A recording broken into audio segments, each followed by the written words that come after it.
नाशिककरांना जागतिक दर्जाच्या सुविधा देण्याचं स्वप्न दाखवणाऱ्या स्मार्ट सिटी अभियानाचा पुरता खेळखंडोबा झालाय। कोट्यवधी रुपयांचा चुराडा करून उभारलेले स्मार्ट रस्ते आता पुन्हा फोडण्याची वेळ आली आहे।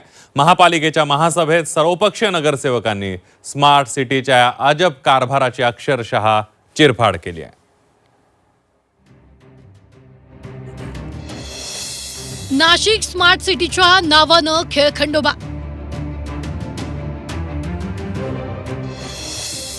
बिनकामाचा कोट्यवधी रुपयांचा चुराडा। स्मार्ट रस्ते पुन्हा तोडण्याची वेळ।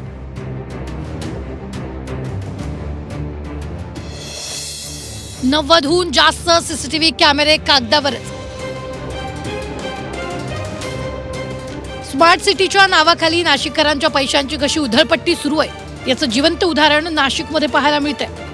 ज्या रस्त्यांना स्मार्ट रस्ते म्हणून मिरवलं गेलं तेच रस्ते आता पुन्हा तोडण्याची वेळ आली आहे। नियोजनाचा अभाव असल्यामुळे कोट्यवधी रुपये खर्च करून तयार केलेले फुटपाथ आणि सायकल मार्ग आता पुन्हा तोडले जातील। या अजब कारभारामुळे नाशिककरांमधून तीव्र संताप व्यक्त केला जातोय। नाशिक महापालिकेच्या महासभेत याच मुद्द्यावरून गदारोळ पाहायला मिळाला। स्मार्ट सिटीच्या कामांमध्ये झालेल्या भ्रष्टाचारावर आणि ढिसाळ नियोजनावर सर्वपक्षीय नगरसेवक कमालीचे आक्रमक झाले।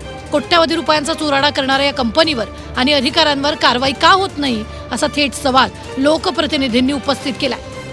ते 145 कोटी सुद्धा आपले वाया गेले, त्यात 90 कोटी रुपये आपण देऊन बसले, तर त्याची रिकव्हरी करावी। तसेच जे काही चुकीचे कामं स्मार्ट सिटीने केले, उदाहरणार्थ कोर्टासमोरचा रोड निष्कारण एवढे मोठमोठे फुटपाथ बांधून ठेवले, ते सायकलचा ट्रॅक सायकल नाही, मग ते पिवळे जे काही बॅरिकेड्स तिथे काढायला लावले आणि फुटपाथ सुद्धा कमी करायला लावलं, जेणेकरून तिथे 100-200 गाड्या पार्किंग होतील आणि तो रोड सुरळीत होईल। त्या बाबतीतही महापौरांनी आणि आयुक्तांनी सकारात्मक प्रतिसाद दिलेला आहे। केवळ रस्तेच नाही तर नाशिककरांच्या सुरक्षेचा दावा करणाऱ्या स्मार्ट सिटीचा आणखी एक फुगा फुटलाय।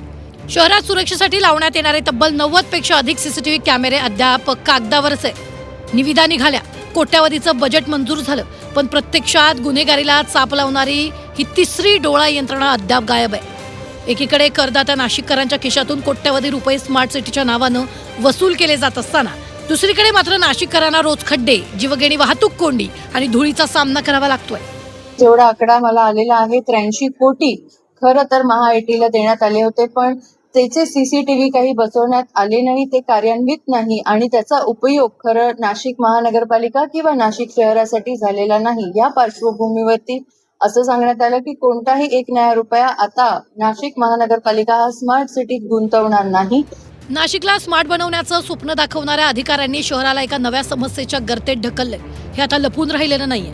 महासभेत लोकप्रतिनिधींनी याविरोधात आवाज तर उठवलाय, पण कोट्यवधींचा चुराडा करणाऱ्या स्मार्ट कारभाऱ्यांवर आणि दोषी अधिकाऱ्यांवर प्रत्यक्ष कारवाई कधी होणार, की नाशिककरांचा पैसा असाच रस्ते तोडण्यात जोडण्यात वाया जाणार, हाच खरा प्रश्न आहे। योगेश खरे, झी 24 तास, नाशिक।